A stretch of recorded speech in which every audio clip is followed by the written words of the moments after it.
The first thing we'll be talking about is why it's so important to limit the amount you play Blitz and Bullet. And after that, I am going to give you a 5-step study plan that is guaranteed to help you improve. This study plan is completely scalable to the amount of time that you personally have to invest to chess. If you have more time, you can scale it to that. If you have less, don't worry, you can still use it to improve. And better yet, everything I'm going to show you is free. Make sure you watch this whole video because I am going to show you a way to game review every single one of your games for free in under 10 seconds. And if this video helps you improve, please leave a like and a comment and maybe subscribe. Anyways, enjoy. The first thing I want to talk about is that as a beginner and as an intermediate level player, if you can, try to limit the amount you play Blitz and Bullet. There's a lot of people that have already paused this video and have tried to solve this position. Maybe you have too. Amazingly, this is actually just a dead draw, and if you tried to solve this without me even saying that this was a puzzle or anything, that's just your Blitz or Bullet brain in action. Finding the draw in this position is difficult. It's black to play, and there's one move. And this is like a reason why you shouldn't be playing Blitz or Bullet, because finding the draw here is critical and it's crucial. This position looks lost. You're down 2 pawns, however, your position is very active. Black's only move is the very tricky e4. Imagine you were in a Blitz game with around 20 seconds left under time pressure. This would be very hard to find. Just know, every other move loses the game. Now, imagine you were playing this position as white under time pressure. What would you do? Pause the video and try to figure it out. And note how long it takes you to figure out a solution. Well, first off, we can't play a move like b3 because the queen is sniping your rook. And I know you want to develop this bishop to connect these rooks, but it's impossible because you're also just going to lose your queen and well, it's over. That being said, you also can't play a move like d3 to try to hopelessly develop this bishop because you're still losing your queen. The only 2 drawing moves are a little counterintuitive. Queen b5 and queen d5. And this is literally it. There's no other moves that hold the draw. But what about taking this pawn? Yeah, that's lost. Let's go back to Black's POV. Now, Black has a amazing winning sequence, and see if you can calculate and find it. White's king is now in a ton of danger. Notice it has 1 escape square, and White is completely lost because they're also so incredibly undeveloped. And chess is complicated. So if you want to attack this queen and play a move like rook e8, well, now it's there's no tactic. And what tactic? Well, White just has queen g4 and there's no rook sack. What rook sack? Well, chess is complicated, and oftentimes it's really important to take your time and really consider your moves. Like, it's as simple as moving the right rook. Now it's over. This game is done. White's best move is queen c4 to protect this rook. Protect it from what? Well, the brilliant rook e1. If White were to play a random move, we sacrifice the queen. It's not a sacrifice because this is just devastating and it's a pin. The king is forced to move, and now we actually sacrifice the queen. Queen takes, and there's this devastating mate. And if White takes the rook, we take king moves, we take the rook, queen blocks, and GG. White's only move to hold on is f4. We take the rook, queen takes, we take with the bishop, threatening a discovery, winning this queen. So White's got to find queen e2, but the work's not over for Black. Black's got to find bishop d6. What does bishop d6 do? Well, it sets up queen h4. What's queen h4? Now that's a great question, and you should also notice that White is still completely undeveloped. These pieces have not moved. So White's best move is literally to play d3, but now we get queen h4. And again, what is queen h4? Well, White's only move is to sacrifice their bishop, and why would we take that if we could just play queen g3? Now White forcibly sacrifices their bishop, king takes, queen g4 check, only move to defend mate, we take, now White's pawn structure is ruined, and look at that, we're up a piece, and it's GG. That's pretty hard to do, and it's hard to do that while playing precisely. If you don't believe me, go look at your last 25 Blitz games and tell me how precise they were compared to your Rapid games. Now imagine finding all of that in a bullet game. Now, after doing that exercise, I know what a ton of you are thinking. How do you possibly even go about finding stuff like that in games? It is difficult, but I am going to show you how. Unfortunately, you're gonna have to put in the work and you're gonna have to study, and you will need a study plan. And guess what? I'm gonna give you one. And before we even get into this study plan, just know that everything I'm going to tell you is scalable. If you don't have time to review 3 games a day, do 1. If you want to do 5, do 5. Step 1, game review. This is a game I played against one of my viewers. Double brilliant. Great. But you'll notice something. Look at this. One mistake, and we're going to go over that mistake. Here we go. Karo-kan, tall variation, and 97. And look at the eval. Look at the eval. Ready? I have a slight edge. 97, and now it's like basically drawn. So 97 is more of a thematic mistake, and it's really not the end of the world. This is a fine move to play, but in reality, the only move it really wants you to play is c5. c5 is a thematic move. Here's the thing about 97. This is a totally playable move, but it's a thematic mistake because the thematic move is to play c5. This is a move you play in tons of variations of the Karo-kan. This is not the end of the world if you play 97, and don't get so caught up on mistakes like this. And that brings me to my next point. I made one mistake. This is a terrible game to learn from. Learn from games where you made mistakes. I have plenty of games where I played terribly, even till this day. Those are the games that count. You need to understand those games. Now, we are about to look at my 2 brilliant moves, and I know what some of you are thinking. You don't have chess.com Premium, and you don't have access to game review. Don't worry, I am going to show you how to game review every single one of your games for free. So in this position, I long castle and my opponent short castles. Now look at all of my pieces. Look where all of them are staring. They are basically all looking into his side of the board where his king is. He's not even developed, and this rook 2 is about to jump into action. So knowing that, I intuitively understand that sacrificing this bishop is worth more than it, because if he takes, this H file is open, I'm taking with the rook, and mate is basically unstoppable, or he has to give up a ton of material to even try to stop it. He doesn't take, instead he plays queen g4, and then I attack the queen with my knight. He moves to queen f4, and then I play rook h7, keeping this bishop sacrificed. I want him to take it. So he doesn't take it and instead attacks my knight, and now I forcibly tell him to take it. Notice that his queen is now hanging because this bishop is protected. Also, funny detail I don't understand. You could see this is top stockfish, but I take it and somehow it's excellent.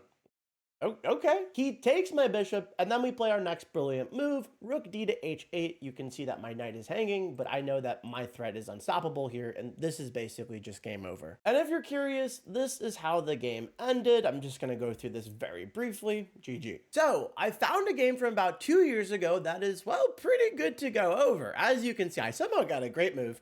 2 inaccuracies, 2 misses, and 2 blunders. We'll be focusing on those. Typically, you should have a couple mistakes, but it is what it is. These blunders are worthwhile. And I did promise to show you guys how to do this for free. So without further ado, whoa, what's this? A different chess website? Yes, this is Lee Chess. Everything is free here. Literally, everything is free here. Everything. After copying your PGN from chess.com, all you do is go to Tools, Import Game, paste it here, press Computer Analysis, import the game, and it's done.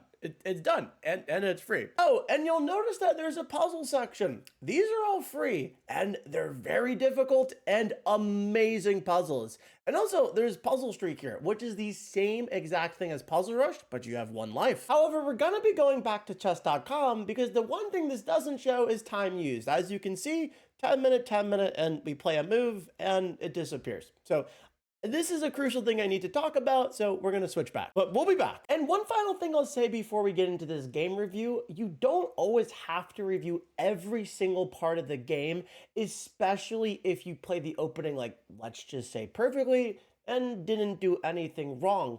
Hone in on where you made the mistakes. For example, this is a very bland London system versus the King's Indian, and nothing really is going on. This is an inaccuracy that is just basically just giving a slight edge so we don't even look at this. Bada bing, bada boom, bishop f5, first mistake. It's important to not only look at your mistakes, but your opponent's mistakes too, especially if you did not capitalize on those mistakes in the game. Try to pause the video and figure out what you could do right. Well, luckily I did capitalize on this mistake. It's simply just taking the bishop, doubling my opponent's pawns, and now this position is kind of just uncomfortable for black to play. Next, I'm making an inaccuracy by castling, and like I said, we're not going to focus that much on the inaccuracies, more so the blunders, misses, and mistakes. My opponent makes another mistake with queen d6, and again, pause the video and try to solve this, and really take your time if you don't see the answer. In the game, I played the wrong move by taking the knight. My justification was my opponent's gonna take and I get a tempi, knight f3, hitting the queen, and I get my knight here anyways, because I thought, okay, if my opponent takes, I'm just gonna go here anyways. Well, that was unnecessary in the first place. But also, this is a very weak pawn, which we can win by force because it's very hard to defend it. So instead of taking, we have this really nice move, knight d4. But hold on a second. There is a reason why we're on chess.com. I have 9 minutes, 13 seconds. It's move 13, by the way. And I spent 5 seconds to take that knight. There is no way that this was even on my radar. I took 5 seconds. I looked at this position and I said, gotta do that. We are playing rapid for a reason. Use your time. Look at where your knight can move and look at where your pieces can move. Understand what your opponent's trying to do. There is no need to rush. So after knight d4, queen d7, looks like it hangs onto the pawn, but no, we take the knight, bishop takes, queen h5. Just so beautiful, and now the pawn is lost. And who wouldn't want to play this position as white? So of course that didn't happen because I treated this game like a blitz game, even though it was a rapid game. So takes, knight f3, and our opponent makes another mistake. And here's another reason why you should be looking at your opponent's mistakes, not just to see what you did wrong, but because sometimes there is more than meets the eye. Queen e4 is a very similar mistake to queen d6, which we literally just looked at. So our response is knight d4. This is best move. And we're literally still going to win this pawn, but there's more. We cannot just stop looking at this position because we found best move. We have to look a little deeper in this line because, well, in real games, your opponents are going to have responses. And c5 is very human to play. But in this position, we can commit a war crime by playing f3. And here's the icing on the cake. If your opponent tries to defend the pawn with queen e5, we have bishop f4. Opponent goes back, queen e7. We win the pawn, hitting the queen again. And you would have seen none of that if you didn't do a game review. But wait, there's more. Knight d4, and there's another way to defend this pawn. Well, rook e5, and now that pawn's double defended. Why is that a blunder? And in a game, it's very possible to play a move like bishop f4 because you think you're clever because look, this rook's gonna go back, and then knight b5, forking the rooks, and this looks awesome, right? Even if they defend, well, we're still gonna take the pawn. But actually, if we just do a little more digging and do our game review, we can commit a war crime and completely trap this queen. And it's GG. But obviously instead, none of that happened, and I took the knight for a bishop. I have no idea why I did this. This move made no sense, but it is what it is. The bishop obviously recaptured. And after queen b3, my opponent makes a critical mistake. King h8. This allows a lot of counterplay. Try to pause the video and see what I could have done. The move is simply rook f to d1. If our opponent pushes, we take b6 and our opponent is in a lot of trouble. And if they play a sloppy move like rook g8, thinking that they can utilize this pin and maybe win the knight, well, we have queen takes d5. If they take, well, they just blundered their queen. And even if your opponent were to play rook a to d8, we can play queen takes b7. Rook g8's not a threat because we just have king h1. And in this position, rook takes g2 is not a threat, and we're about to talk about that. So of course none of that happened, and of course I didn't review this game, so I was oblivious to the draw I blundered. Why is this a draw? Rook g8, and now this knight is actually hanging. And if you do a game review, you can find this really cool defensive resource that you could use in your new games. 91. I mean, this is a super weird, awkward move. Like, the rook is locked in, but this is like the only way to draw this position. And another reason why I chose this game is there are stockfish lines that you should not look at. Like, just don't look at them because the computer do computer things. King H1 I mean, black is like slightly winning here. Why? Because the rook sack, well, it actually is brilliant and it works. This is, just don't look at this stuff because this is so insane. Both rooks are hanging. Okay. If you take this one, well, it's mate in 3. Boop, boop, boop, boop, boop. Second best stockfish move for white here is rook g1. That's -10. To keep this 0.6, you gotta take this rook. That seems good though, right? No, because of rook g8. What? Why is that a bad thing? Well, if you move your queen somewhere, yeah, it's mate in 2. The only way to draw this position is to sacrifice your queen. This is insane. Like, this is a stockfish level draw. Get ideas, but don't try to understand just about everything, because we need to understand that engines are engines. We are not engines, and engines do engine things. Yep. So in summary, it's very important to do game review and go over your mistakes, but we need to understand that we're humans and we're going to make mistakes again, even the same exact mistakes. But it's still important to learn what you did wrong and to learn how to correct those mistakes in the future. So, step 1 of my study plan is to review 1 to 3 games a day. That's it. You don't actually have to do more. Just make sure you're actually learning something from the game review.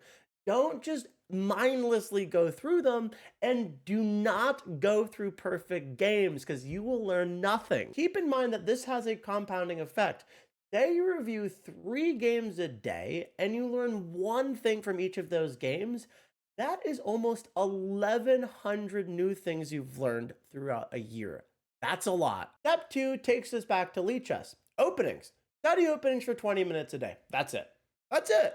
And if you're a complete beginner, look up a tutorial on opening principles. That's all you do. Spend 20 minutes. Also, if you really want to improve, do not learn a bunch of different gambits, a bunch of different openings. Learn a few and just keep playing them. Just keep playing them. Don't learn everything. That being said, if you hate the opening you play, switch it up, because you will be miserable. So if you're only going to be spending 20 minutes, these 20 minutes are crucial. No distractions, no phone, no TV in the background, just chess, and you are going to study. I am going to show you an amazing resource Lichess has. Also, I feel like I need to say this. I'm not sponsored by Lichess. I'm not partnered with Lichess. I love Lichess. They've been very helpful to me and for the longest time. But anyways, you're going to press learn up here, and then you're going to go to study. This is amazing. In the search bar here, you can literally look up anything you want. These are just the new ones that are out right now. You can even sort by most popular or whatever, but the first thing we see is the Italian game. You want to learn the Italian game? Click it. Now we set a timer for 20 minutes and we fully immerse ourselves.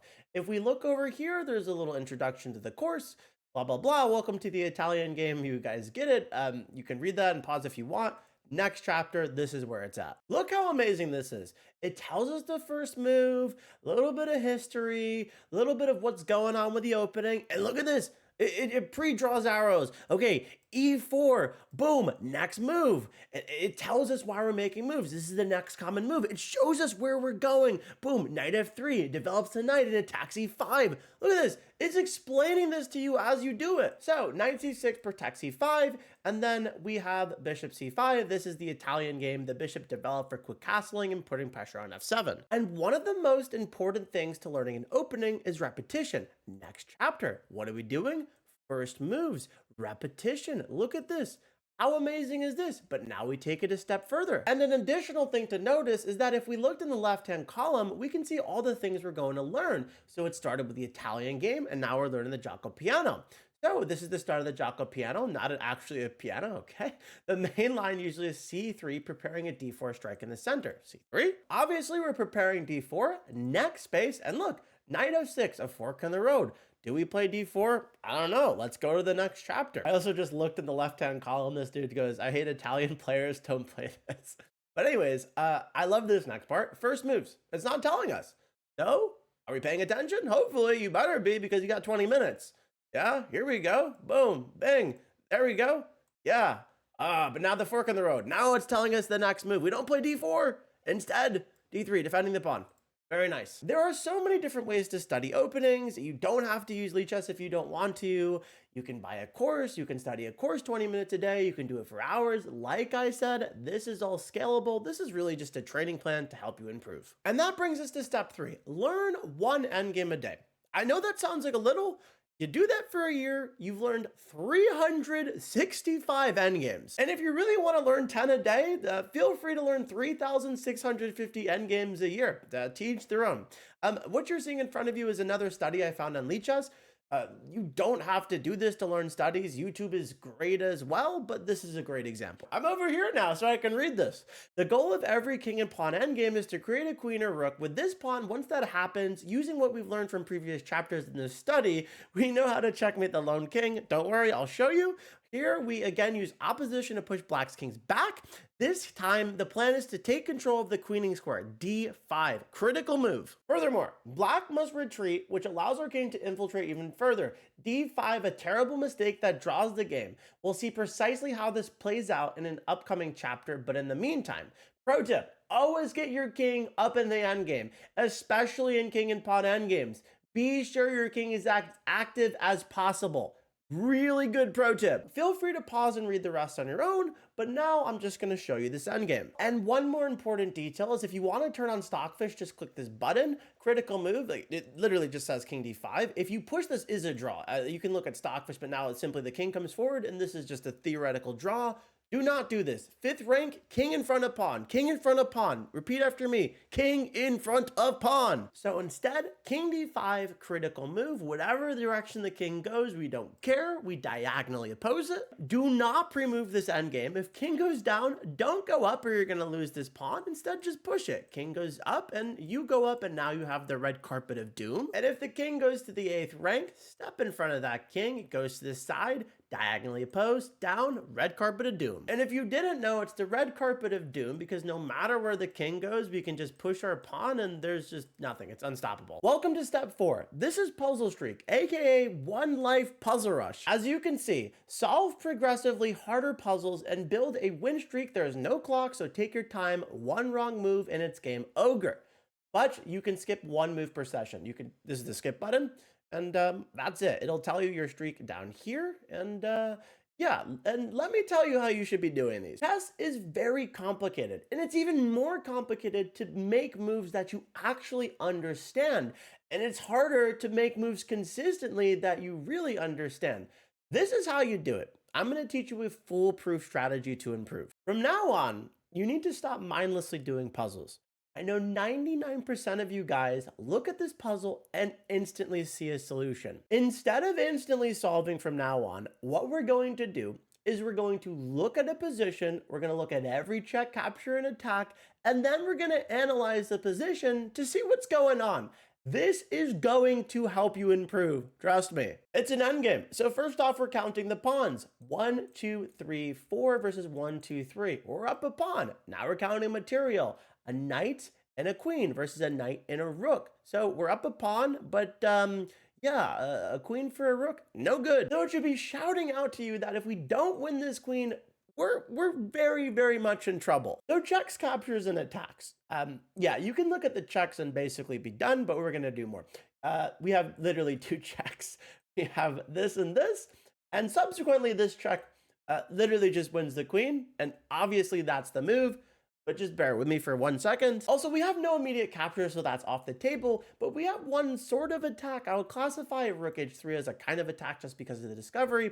Obviously, this does not work, and I like to think about this because I like to think about something my opponent would do to counter that attack, and try to think about it. And in this position, if you did play a subpar move like rook h3, that can happen in a game. You might not see a fork. Think about how many times you've missed forks. Well, if you play rook h3, your opponent has king e2 or queen f2, and then there's no danger. So obviously, the move is knight e1. No questions asked, take the queen, and it's GG. So I know I've taken enough of your time already, and there's only one more step to my training plan, but seriously, do that for every single puzzle. It'll help you understand chess so much more than just mindlessly doing puzzles. Step 5 is to do 15 rated puzzles a day. That's it. And I know that sounds like nothing, but that adds up so quickly. And you'll notice that there's almost 5 million puzzles. And by the way, every single one of these is from a real game. The way you're going to get here is you're going to go to puzzles and go to puzzles. No, you're not. You're going to go puzzles and then you're going to puzzle themes. That gets you here. If you want to do every puzzle ever, you're going to go a healthy mix. Click it. There we go. The beautiful thing here is if you want to do specific puzzles like opening puzzles, middle game puzzles, endgame puzzles, rook endgame puzzles, that's an option. But it gets better. You can do puzzles by opening, puzzles by motif, advance pawn, capture the defender, and so on. It's incredible. I will leave you guys with an absurdly high rated puzzle. My lead chess rating is 2800. I'm doing a hardest plus 600. If you'd like to try to solve this, comment the solution. Oh, and one final thing. When you calculate, make sure we're calculating correctly.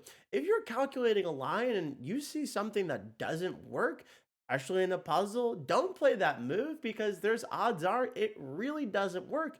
And also give your opponent some credit. They probably can see it too. Don't play hope chess. I mean, unless you're losing. And if this helps you, make sure to like, comment, and subscribe.